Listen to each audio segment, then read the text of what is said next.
Hello and welcome to the Gifted Ed podcast. We are your hosts, Angel Van Howe, Gifted Coordinator and SEL Facilitator, and Meghan McCarthy, Social Worker. We are grateful for the opportunity to share the space with you today as we talk about the complexities of giftedness. Today is a special edition episode as it will feature a recording from Dr. Nichole Dawson. The Family Speaker Series is new to the school this year, and its purpose is to provide support and education for families on a variety of topics that all relate to giftedness. Dr. Dawson is a recognized expert in dyslexia and language-based learning differences, high-functioning autism spectrum, nonverbal learning disability, giftedness, twice exceptional learners, and unique issues specific to adoption and international adoption. Dr. Dawson presented neurodiversity as a learning style that can empower students instead of it limiting what they can or cannot do. She further explores what 2E, or twice exceptionality, is, and encouraged us to shift our thinking from twice exceptionality to multi-exceptional learners, as how we learn is layered and complex. She spoke about how to ensure your child's needs are being met by identifying appropriate accommodations. And additionally, she discussed how some common indicators of 2E, as well as frequent diagnoses that coexist with giftedness. Lastly, she encouraged the audience to consider the variety of supports that different schools can provide in the context of multi-exceptionalities. Welcome. Thank you for coming to visit and listen to me share some information about one of my favorite topics, which is neurodiversity. I developed my practice, left the medical center so I can start my own private practice to focus on neurodiversity. It's near and dear to my heart. I have neurodiverse children, but even before I had neurodiverse children, I started developing a passion in this area. And my kids have certainly helped inform my clinical practice quite a bit as I've walked the walk myself and not just talked the talk. So let's get started. So this is one of my favorite quotes. It's been attributed to Albert Einstein, but some say it's not his. But everybody is a genius, but if you judge a fish on its ability to climb a tree, it will live its whole life believing that it's stupid.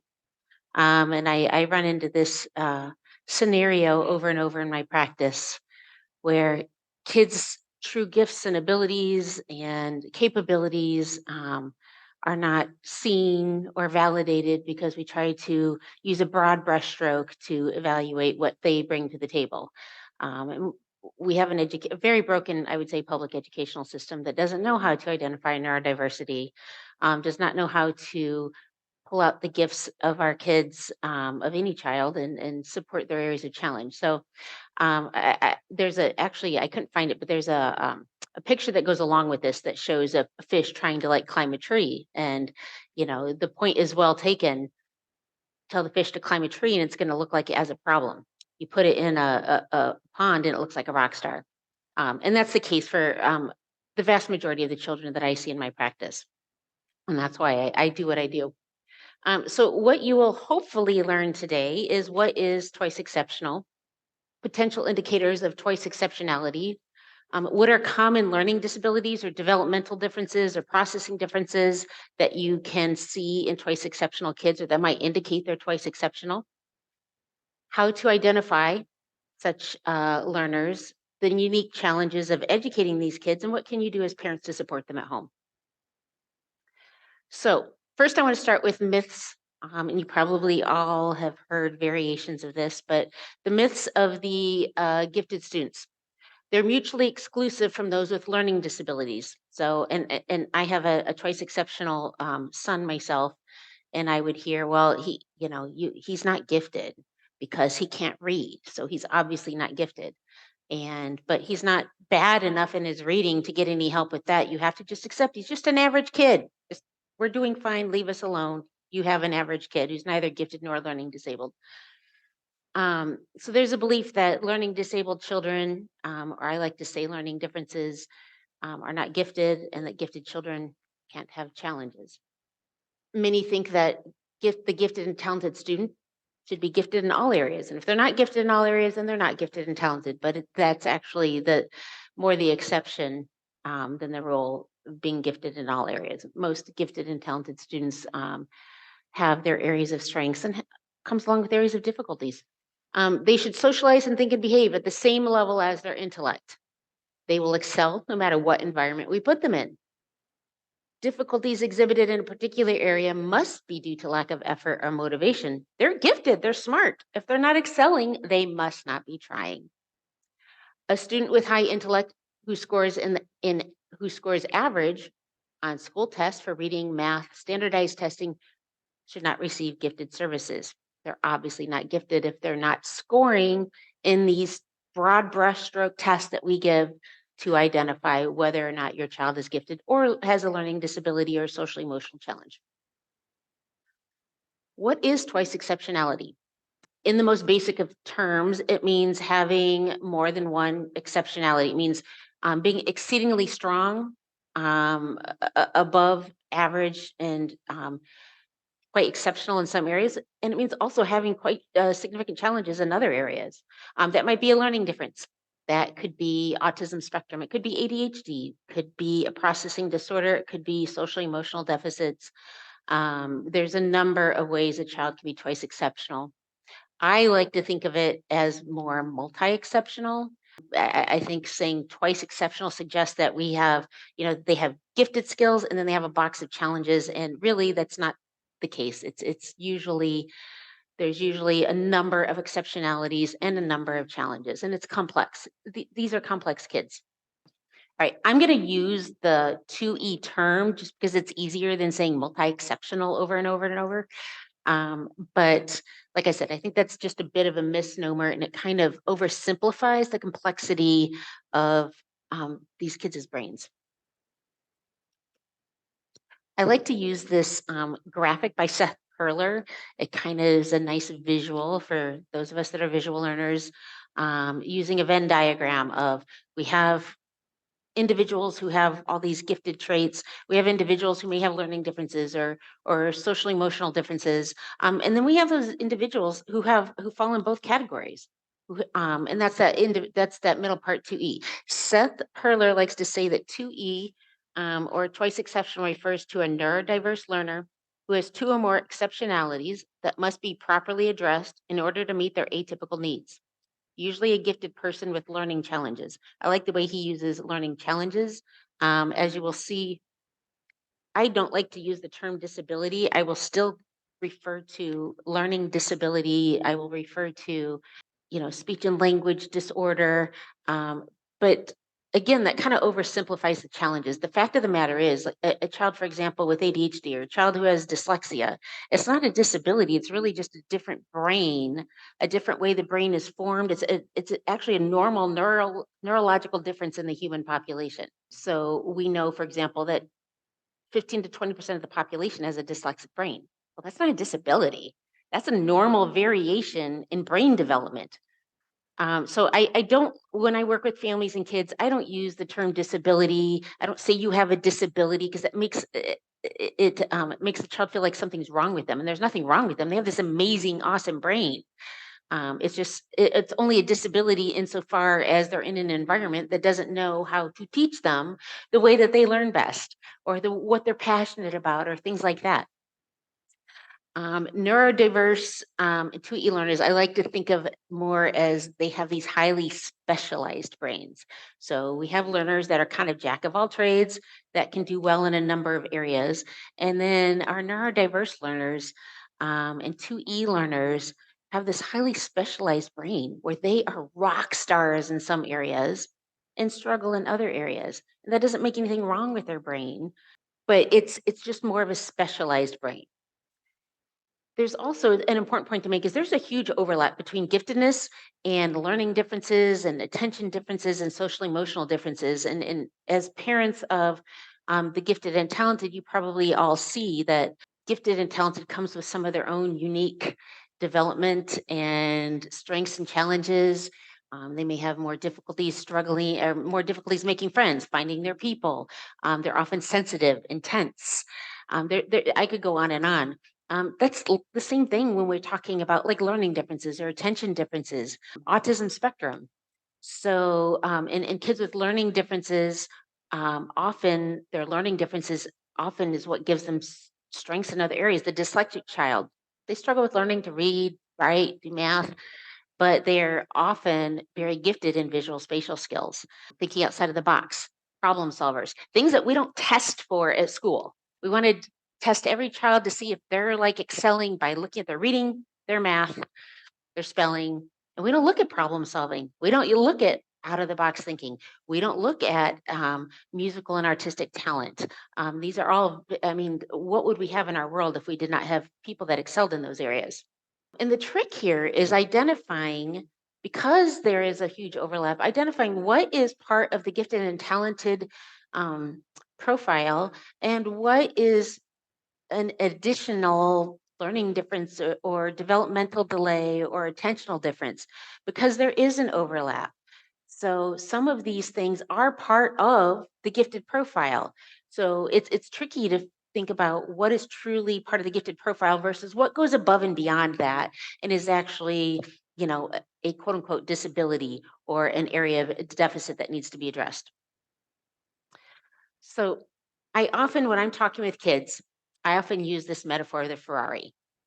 A Ferrari is this very powerful automobile, and it just can do super amazing things. But if we make a Ferrari only navigate through the neighborhood, doesn't look all that special, right? It's like, looks like any other car.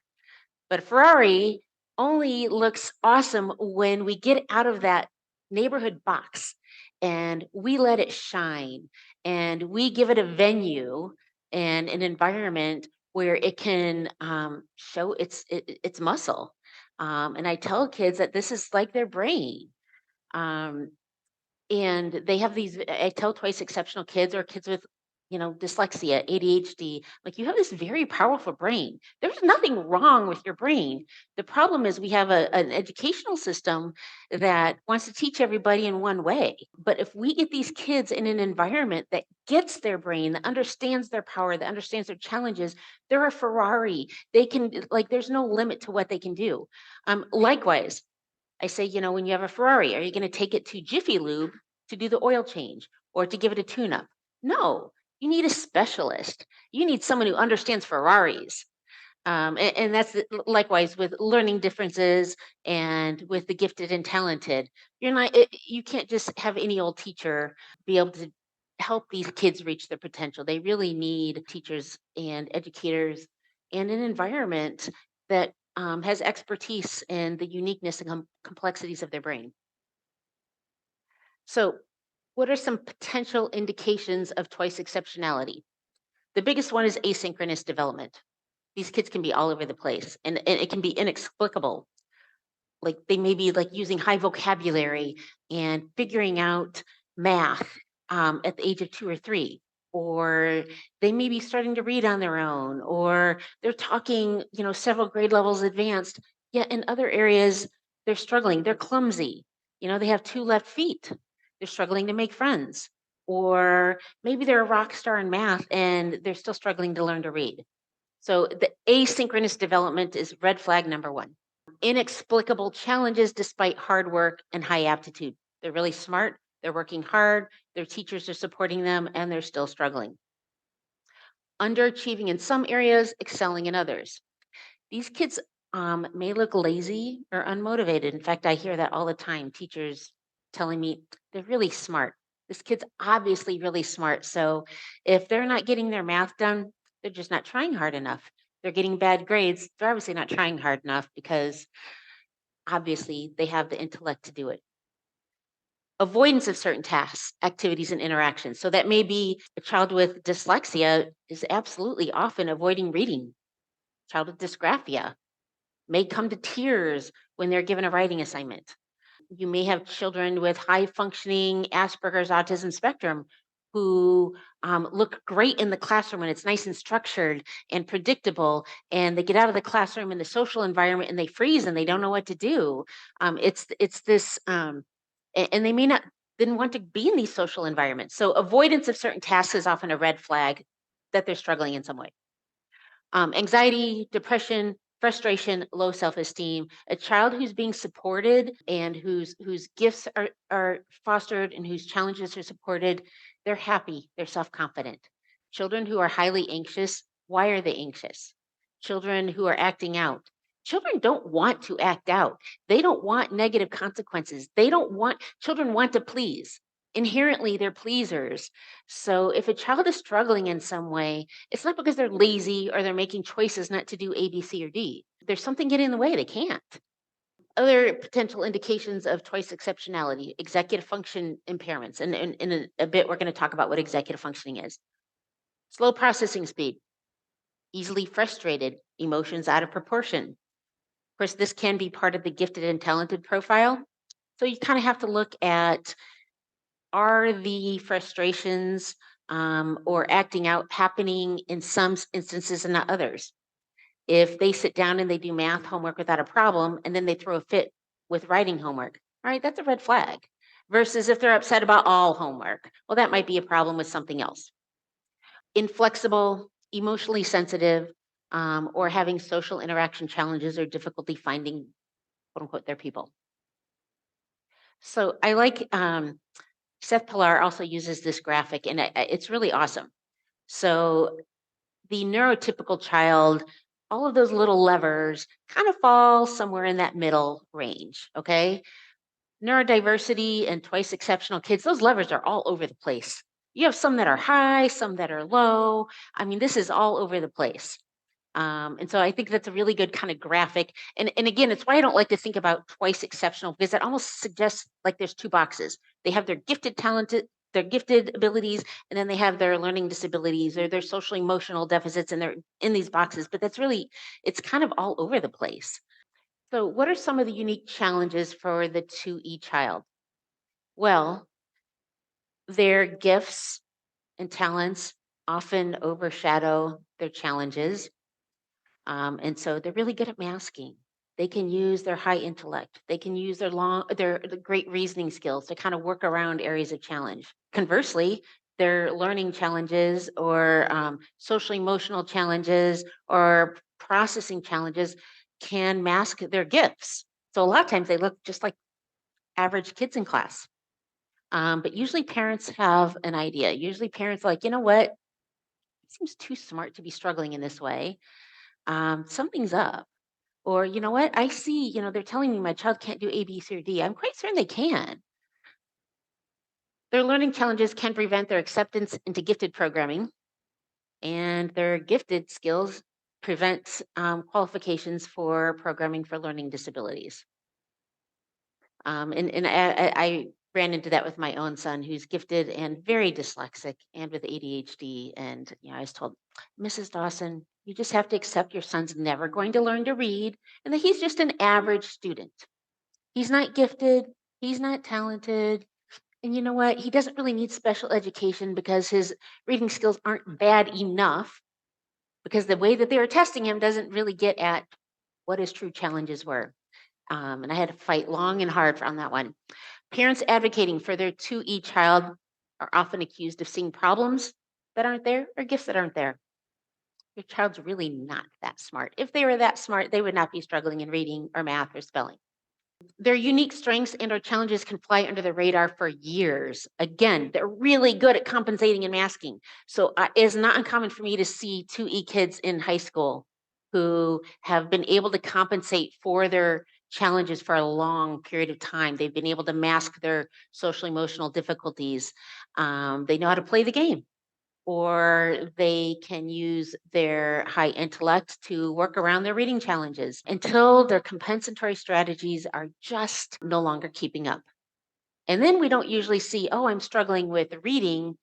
That's not usually what brings them to my table. It's usually they're anxious, they're depressed, their grades are all over the place. We don't get it. They're really smart. They studied for the test and they bombed it. We don't get it.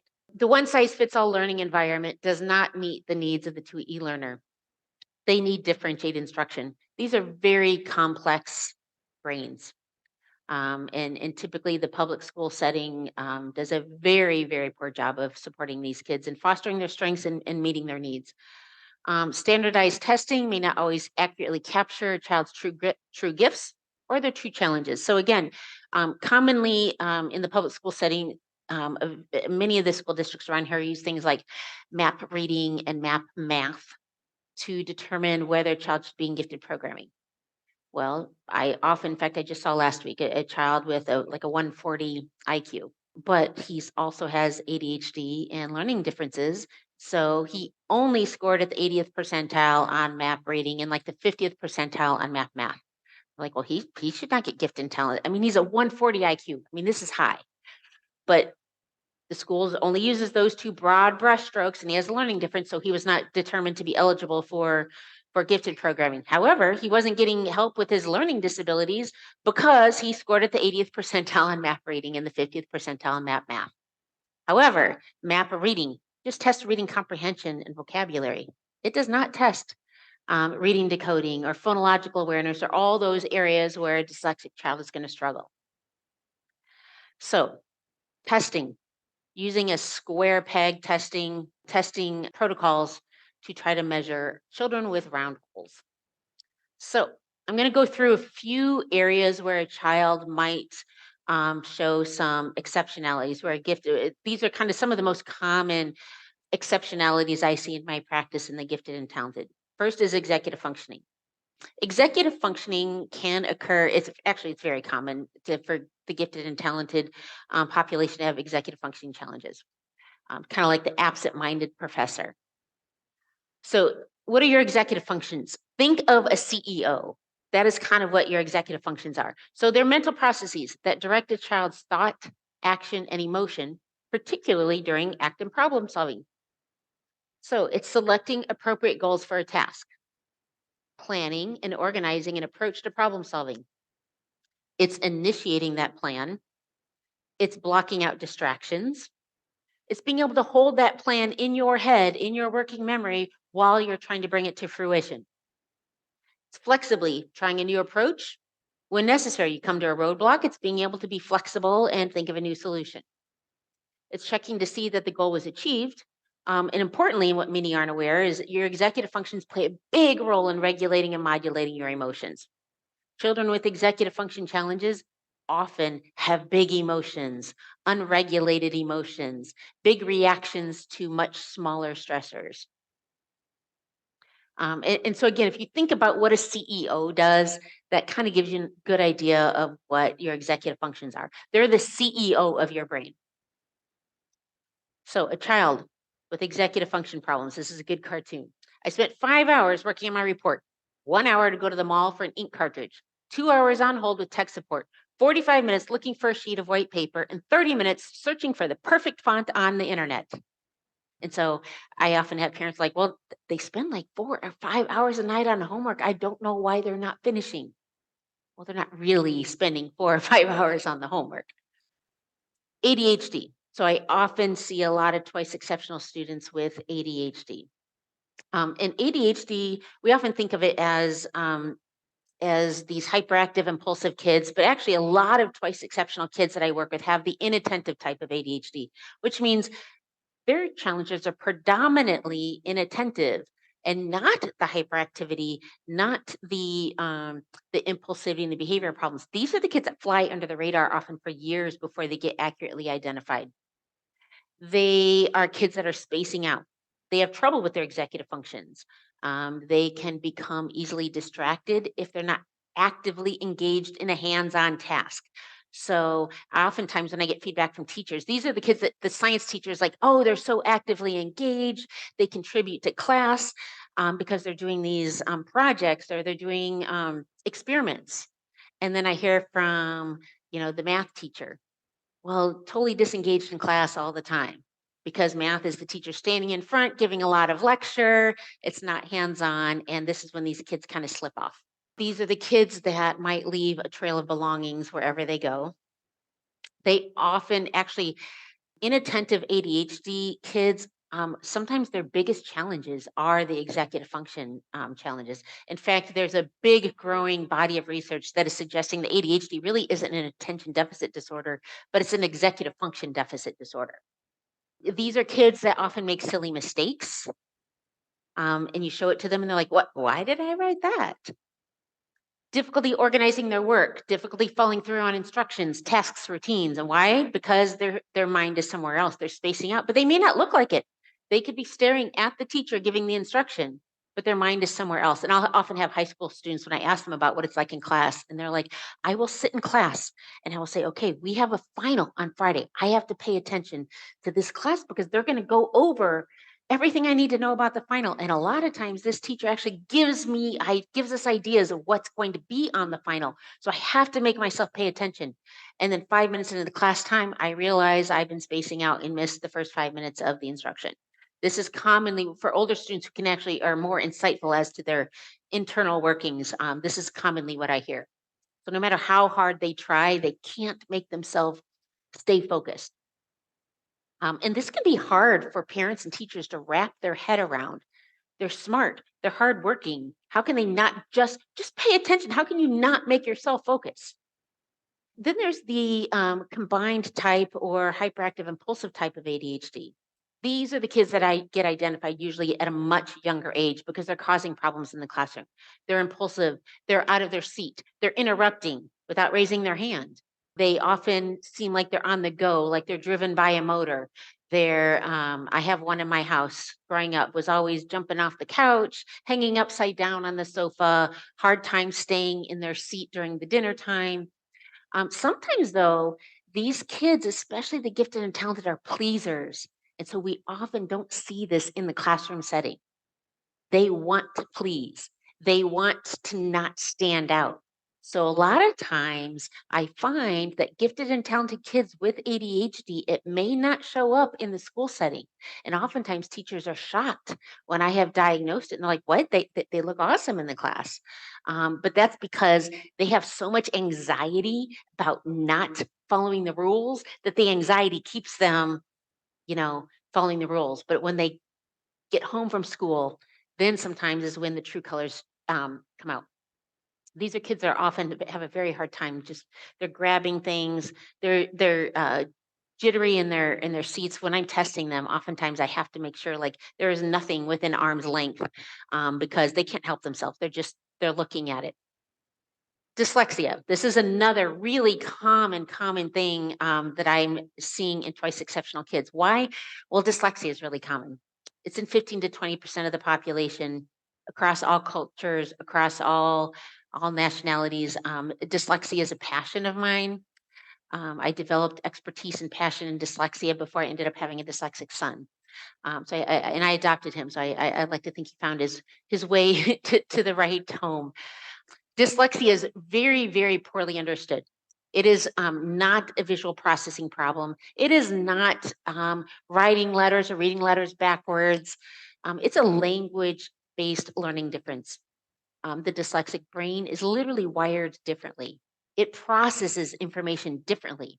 This difference makes learning to read and write and spell and do math in the traditional way it's taught challenging, but it also gives strengths. These are kids that are often amazing out of the box thinkers, creative thinkers. Before they get into school, they're often seen as gifted. And then they get to school and they're not learning to read and write. And it's like, oh, well, they're not really gifted. So the official definition of dyslexia is a specific learning disability that is neurological in origin.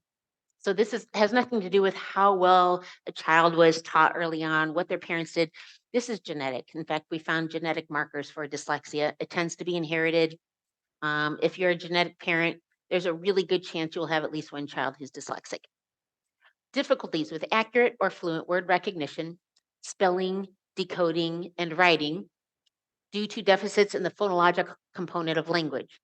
Some, especially the gifted and talented, will gain the early foundations of reading. Like they seem to gain phonics and letter identification, but then suddenly, inexplicably, when we get to higher level text, third grade, fourth grade, fifth grade, sometimes not till middle school, they can't keep up with the higher complexities of multisyllabic reading, multisyllabic spelling. And so it's not uncommon for a gifted and talented student with dyslexia to not be identified with their learning difference till middle school. It can affect spoken language. So many aren't aware of that. So dyslexic students often have speech articulation challenges or speech and language delays early on that required speech and language intervention. Sometimes they have great language skills, but they have some word finding problems. Or sometimes you see they may have difficulties speaking multisyllabic words. So biscotti or mixing up and inversing sounds within words. It's subtle and sometimes it's really cute, but that can, many people aren't aware that dyslexia can affect oral language. Many people also aren't aware that it usually affects math in some way. It can affect learning math facts is a big one. They can totally understand big picture concepts. They can sit in class and totally understand what the teacher's teaching in class and then go home to do their homework and they have no idea because they can't do the paper and pencil math. Teaching them, for example, long division, they may totally get it, but then as they go to try to remember the steps on homework or on a test, they may totally struggle with it. I'll give you a really good example of this. So they often struggle with learning math facts. My dyslexic son, when he was like 4, I gave him some, I was serving him lunch, gave him 6 chicken nuggets on a plate. He's like, I'm getting 6 chicken nuggets. I said, yep, but I'm going to cut them in half. He's like, well, then I'll have 12. Yet for him to learn 2 times 6 equals 12, or to take 12 and divide it by 2 is 6, took years and years and years for him to master that math fact. Conceptually, he knew it without anyone teaching it. But to learn the rote memory of math facts is what's often hard. In fact, dyslexics are contextual learners. They learn they're experiential learners. They're big picture thinkers. They get bogged down by the details. They may have fantastical ideas to put in writing, but they can't get it on paper. They may sit in class and understand physics and understand chemistry and understand big picture concepts and can talk about a complex book, but they can't write about it or they can't read it. Or they understand all the aspects of physics, but it comes time to do the physics test where they have to remember the formulas and they bomb it. That's classic dyslexia. So it's really much more than a reading disorder. It's actually really a completely different way that the brain processes information. Dysgraphia. Dysgraphia is considered a learning disability in writing. It can be caused by some visual spatial challenges. More often than not, it's a processing disorder. They could have actual motor challenges. A lot of times, like my own son, he has fantastic visual motor skills. The most dysgraphic child you will ever meet can't read his own writing. He has a hard time with spelling. Dysgraphic students have a hard time often with spacing letters on the page, spacing words on the page. Letters are all over the place. Some are big, some are small. You may have capital letters in the middle of a word. It often causes severe frustration with writing assignments. They know what they want to say and they can't get started. Or it doesn't come out the way they want it to, and then they rip up their paper, especially the gifted child with dysgraphia. It causes tears often because they have a brain that's so full of ideas and they can't get it on the paper.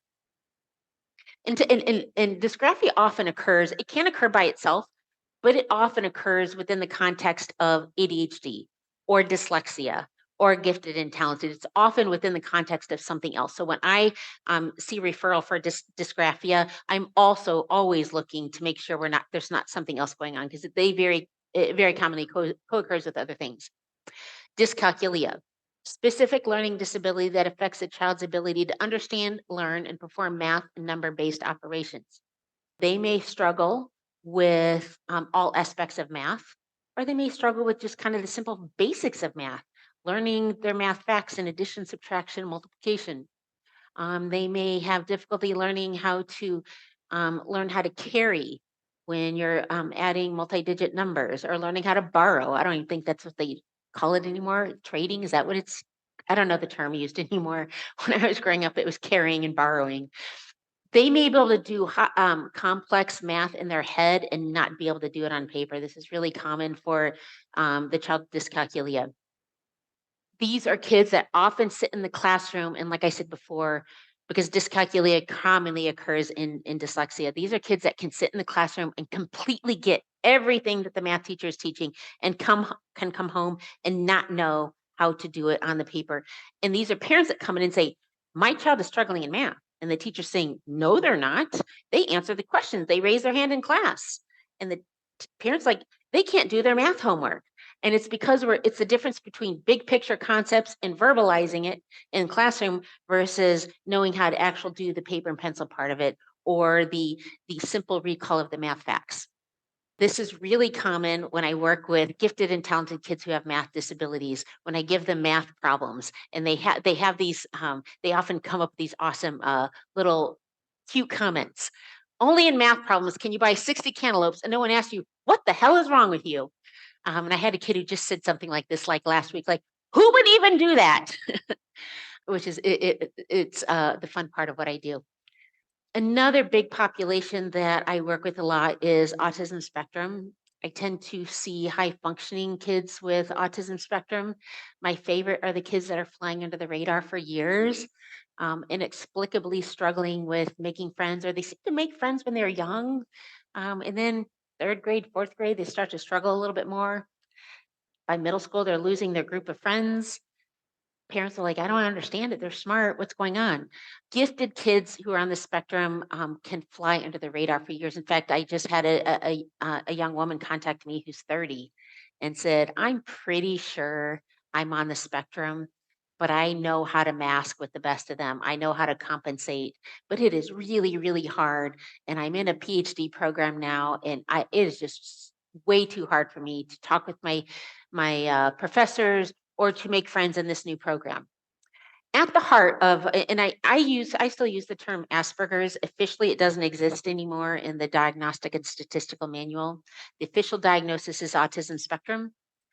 Those of us that have been doing this for a couple decades, Asperger's, kids who we previously termed had Asperger's, they kind of look differently than the kids who have autism. I still use that term a lot. Kids who, the previous diagnosis of Asperger's were kids who didn't have delays in language skills. These are kids, though, that have primary problems in the social challenges, the emotional reciprocity, in the conversational reciprocity. So, but the core of an autism spectrum disorder is a qualitative impairment in social interactions or social communication. I use the term qualitative impairment because I want it to be very clear. There's a lot of misunderstanding that kids with autism or Asperger's aren't interested in making friends, or they can't make friends. They can't make connections. And that's not true. There are some who are more severely impacted. That is the case. But high functioning kids on the spectrum, they often can make friends. They struggle to do so, or they struggle to do so at an age appropriate way, or they desperately want to have friends and they don't know how to do it. They don't know how to initiate the interaction. I saw a young man a couple weeks ago who wants friends so badly. He's so anxious and so depressed because he badly wants friends. He says, I don't know what to do. And he's like, and I try to do what I think everyone else is doing. Like they crack a joke and then everybody laughs. And I crack a joke and nobody laughs and everybody just makes fun of me. Well, because he's trying to make friends in a way that isn't in his lane, and partly because he's highly gifted. And so he's not the kid who's going to make a stupid joke because that's not who he is. He's going to make friends by connecting with his high intellect, but he's surrounded by kids who, are still the boys who are making stupid fart jokes. And that's just, so he tries to do that and it comes off all wrong and it's not read well and he's really struggling. It's not a lack of social interactions. It's qualitative impairments. They're not at age level.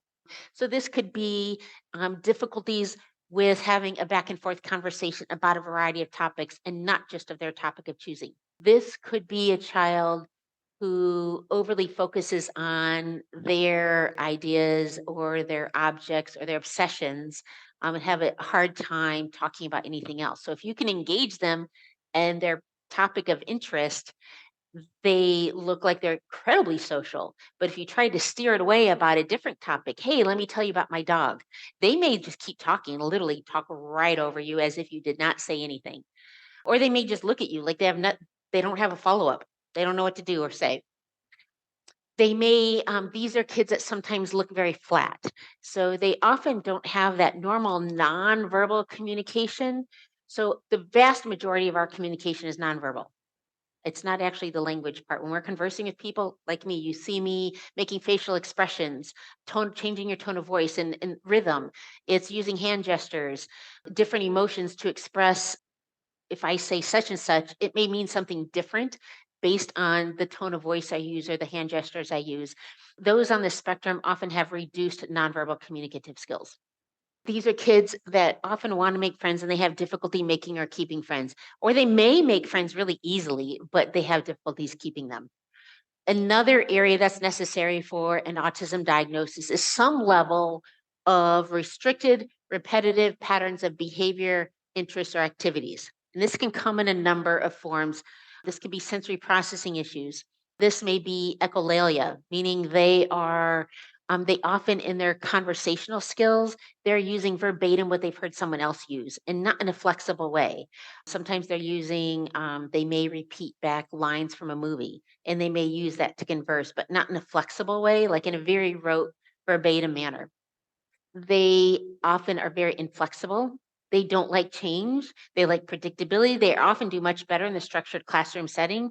So these are kids, when I give them testing, they love it. And they often look very neurotypical when we're doing the structured testing. And I'm like, okay, it's a break time. Let's get out some toys and let's play. And they're like, huh? And that's often when I can see like they have a hard time including me in my play, or they're more interested in just lining things up or just setting up a dollhouse versus actually if I try to like, oh, if I try to do imaginary play, they often struggle with the imaginary play part of it. Other exceptionalities, processing disorders. So sometimes I'll see kids who are gifted but have language processing challenges or visual processing challenges, emotional disorders, sensory processing issues, speech and language issues. So, how do I know if my child's twice exceptional? How do I know how do I know if this is just part of the giftedness, because we know gifted kids are intense. We know they may struggle to make friends because they want to talk about ideas and concepts that their neurotypical peers, their non gifted peers may not be interested in. I'm not really interested in talking about the complexities of a black hole. I want to go play basketball, and the gifted child may not want to do that. And so they may have difficulty making friends. Is that part of their giftedness? Or do they have high functioning Asperger's or autism spectrum? So it's tricky. Really, the only way to know is through a good evaluation that's going to break it down. And a good evaluation with someone who really understands and specializes in 2E is going to be able to help you understand first of all, how does your child learn best? How does their brain process information? If I have a child like my son who's exceedingly gifted in nonverbal learning and hands on learning, and we put them in a classroom that it's all language based instruction, he's going to look like he's not very smart. He may struggle with getting it. But if we make it visual and hands on, he can excel past his peers. And so part of a good evaluation is going to look at visual processing, auditory processing, language processing. It's going to look at the social emotional stuff. It's going to look at not just reading, but all the aspects of reading, phonemic awareness, phonics, fluency. It's going to break it down. And so that's going back to that equalizer picture that I showed you before, where the levers are all kind of in the middle. When I do testing of the twice exceptional kid, those levers are all over the place. And so when I give feedback to parents, I talk about it, but I also use the visual. Like, okay, this lever is up and this lever is down, and this lever is up and this lever is right in the middle. And that's where we kind of start to see these kids are very complex. They usually cannot have their needs met in the public school setting. These are teachers are just, I mean, teachers aren't trained, as you know, to do a very good job of teaching a gifted child or teaching a child who has a learning disability or teaching a child who has Asperger's. Now imagine you put it all in one child. And oftentimes these kids are just plain frustrated. They sit in class or they're in school and they feel dumb or they feel unheard. They feel nobody gets them and they wonder what's wrong with them. A really, really important part of any good evaluation is going to be a thorough socially emotional assessment. There's no two ways around it. A child who's twice exceptional most of the time will have some challenges socially, emotionally, whether it's perfectionism, whether it's anxiety, whether it's self concept, whether it's connecting with other peers. That must be a big part of the assessment. And usually that's done by talking with parents, gathering information from teachers. What do they see in the classroom? Doing standardized testing, talking with the child themselves. Sometimes, like today, I went into a classroom with a 4-year-old who I'm pretty sure is gifted and ADHD, and the parents are telling me one thing. I'm seeing something different in my testing, and teachers are telling me something completely different. Like, okay, I need to go like lay eyes on this kid in the classroom setting, in the social setting, and see what's going on. So, examples of how an evaluation is going to how an evaluation can help. So these are common questions I get. Why does my child experience anxiety about school or about social situations? And they're like super happy at home. They're very content at home, but they're avoiding going to have a play date, or they only want to have it at our house. Why is my son not understanding what they're reading, but very precocious language skills? They can have a conversation like a professor, and I give them a book to read, and they don't understand what they're reading. Why is my daughter struggling with multi step directions? I give her three things to do, and I'm lucky if one of them gets done. Or it requires multiple reminders over and over and over just to get through the morning routine. And then we do it all over again after school. And then we do it all over again when it's time for bed. And my other child can go. I had a mom tell me the other day, I was shocked when we were standing outside and my neighbor told her daughter to go inside and get ready for bed, and she did it. And I was like, "What? You can just give one direction and your daughter goes in and gets ready for bed?" And she's like, "Yeah." And the mom's like, "What?" She said, "My mind was blown. I didn't know kids were doing this. I have one child." And she's like, "I had no idea that other kids were doing this. Now I know why I'm so frustrated. Why does my child leave a trail of belongings wherever they go and forget things despite being exceedingly intelligent?" Importantly, a neuropsychological evaluation of the 2E learner is going to help everybody work with your child. It's going to help the child better understand themselves. It should help parents better understand how to help your child and support your child, how to foster their happiness, how to foster their self esteem. Why are they struggling? How to support them with that, and importantly, helping their educators or their therapists working with them. It should help everybody understand their strengths and their difficulties and how that relates to their learning characteristics at school, how that relates to their behavioral and social characteristics. This in turn allows for an individualized plan. So I always say a big reason why I went into private practice, we were given, insurance gave us 30 minutes in the clinic setting to give feedback to parents. 30 minutes. I mean, like I can't go through anything in 30 minutes. I mean, children's brains are complex and I'm supposed to help you understand your child, what's going on, and then how to move forward in 30 minutes. And so that's why I went into private practice, because it needed to be more. I look at the quote unquote diagnosis or the test results. That's the beginning of the process. An evaluation is not helpful unless I can take all of this data that I've collected and translate it into a plan and be able to communicate that plan to parents and teachers so that they know how to help this student. Otherwise, it's a waste of money. I often get second and third opinions of people have gone elsewhere. And of course, everybody will say, well, I know how to diagnose a learning disability. I know how to diagnose giftedness. But do you know how to translate that information into a plan to help the child experience success? Do you know how to translate that into a way that teachers know why the child is not doing ABC in school and how to help them? That's the most important part of the evaluation process. And that's doesn't happen in a single setting. That's a journey. It's a, I tell parents this is a marathon, and that we will be here with you along the marathon until you no longer need us. Because even if I spend 2, 3, 4 hours with you, helping you understand these test results and what to do, that's overwhelming. You're not going to learn all of that all at once. And so you need to have a team that's going to stay with you. So whether that's tomorrow, I'm like, hey, wait, what did you say about this? Or I forgot how I'm supposed to get these supports in school. Or it may be a year from now, hey, we have a new issue. Or it could be I'm lucky that I get students come back to me like, hey, I saw you 10 years ago and I'm in medical school now. And I have some questions about my learning difference, or I need accommodations again. And so you need someone who's going to stay with you through all of that, because it is a journey and it is hard enough being a parent, period. But trying to parent a neurodiverse child, it's not like you can just talk with your next door neighbor and they get it. You know, like I said, the next door neighbor is like, oh, go do your homework and then go take a bath. And the kid's doing that. And you're like, what? This is not happening in my home. So, challenges of educating the multi exceptional student. The number one challenge is getting identification. And I often hear before they ever get to me, they've gone to teachers repeatedly, gone to their pediatrician, talked it over with friends, and repeatedly told, everything's okay, you're overthinking this. Your child's doing just fine. I tell parents, trust your gut. You know your child better than anybody. And if there's something eating at you that something's wrong, or they're struggling in some way, then you need to listen to your own gut instincts. One of the big challenges, like I said before, is a lack of knowledge about how to identify and support the twice exceptional learner. So often I finish an evaluation and we're talking about, okay, so how do we educate this child? And they're in the public school setting.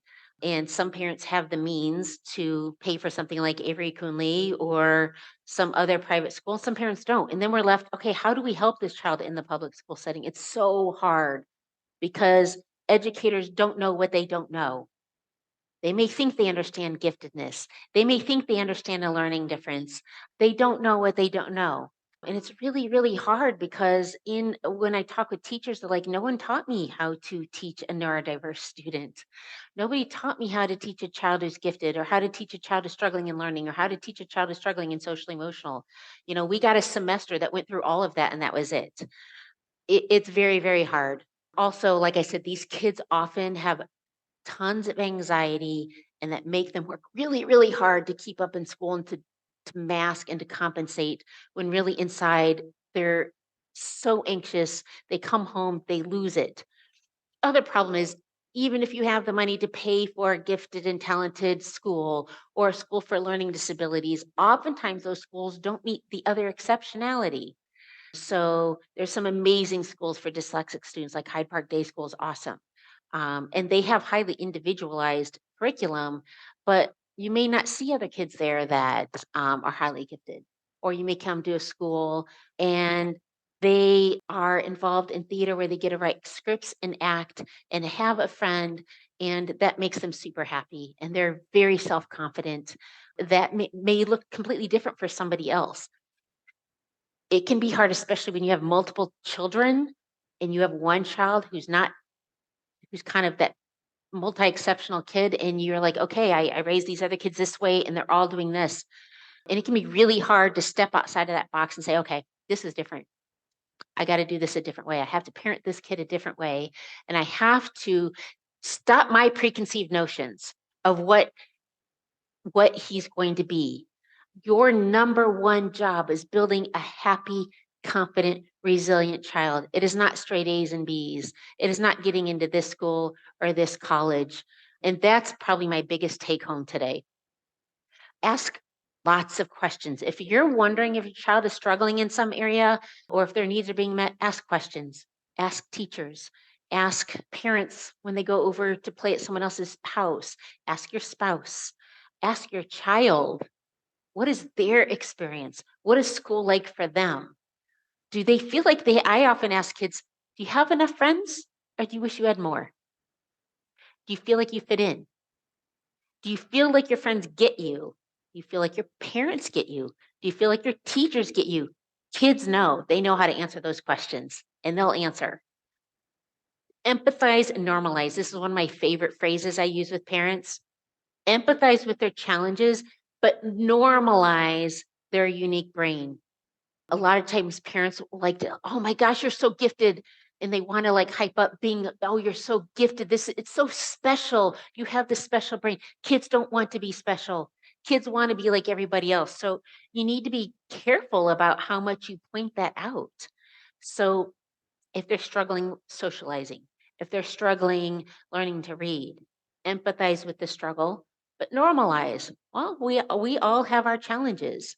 I have two kids with learning differences, and I always say I would never take away your learning differences because it would also take away your challenges. My son with dyslexia and ADHD said I would never take that away because if we took that away, it would also take away your gifts, which is you're a great problem solver because you have ADHD and dyslexia. Have great people skills because you're so perceptive because you have ADHD, and that ADHDness allows you to be so hyper perceptive of stuff going on around you, and you see these cues that other people don't make because you attend to so many things that other people aren't attending to. And so you want to empathize with the challenges, but you also want to normalize that there are lots of other people just like them. And that's really what a kid wants. They don't want to feel like a one-off. Find professionals who will listen and validate you. If you are talking with a professional and they're blowing off what you're saying, get up and walk away. If they're saying, you know what, that's not really, you're making too big of a deal of this. If you're not feeling heard, then you're in the wrong place. Again, parents know their kids. And I always tell parents, everything that I shared with you today, does that fit with how you see your child? Because if it doesn't fit with how you see your child, then we need to talk because you're the expert in your child. So let's figure out where the disconnect is. Find activities outside of school that foster your child's interests and strengths. Help them to find their people. That may not be in sports for a boy, for example. That may be somewhere else. Follow their lead. What are they interested in? What are they doing in their free time? Are they doing experiments in your kitchen? Okay, well, maybe we want to get involved in some extracurricular science things. You need to think outside of the box. You may have an idea that my daughter's going to do this or my son's going to do this, and they may have a completely different idea of what they want to do. And if they're struggling with making friends, then that's really important to find extracurriculars to put them in a venue where they're finding like-minded people. Those are the people they're going to make friends with. Make sure your home is a safe haven, that they're accepted for who they are, whatever they bring to the table. If needed, work with a therapist. Find someone else who understands gifted and talented who can either help guide you in parenting your children or help teach your kids some skills to help manage anxiety or teach social skills, things like that. Knowledge is power. Don't be afraid to get answers. Don't let your fear of the unknown or your fear of a diagnosis overshadow your child's need to be understood and supported. Educational programming decisions have to be highly individualized, and don't forget the social emotional needs of your child. I'm going to close with a book recommendation, Building Resilience in Children and Teens, Giving Kids Roots and Wings. It goes back to what I say your number one job as a parent is to build a happy, resilient, self-confident child. That is your number one job. It is not to tutor them. It is not, if your child is struggling, find someone to help you. Find a specialist in that area to help you. You don't need to do this alone. So that's my take home. That's my Twice Exceptional, Multi-Exceptional 101, Introduction to Multi-Exceptional. So thank you very much. I appreciate it. We want to thank you for joining us today in this space. Please subscribe to the Gifted Ed podcast to stay up to date with our latest episodes. Stay tuned for our next episode that continues to unpack the complexities of giftedness.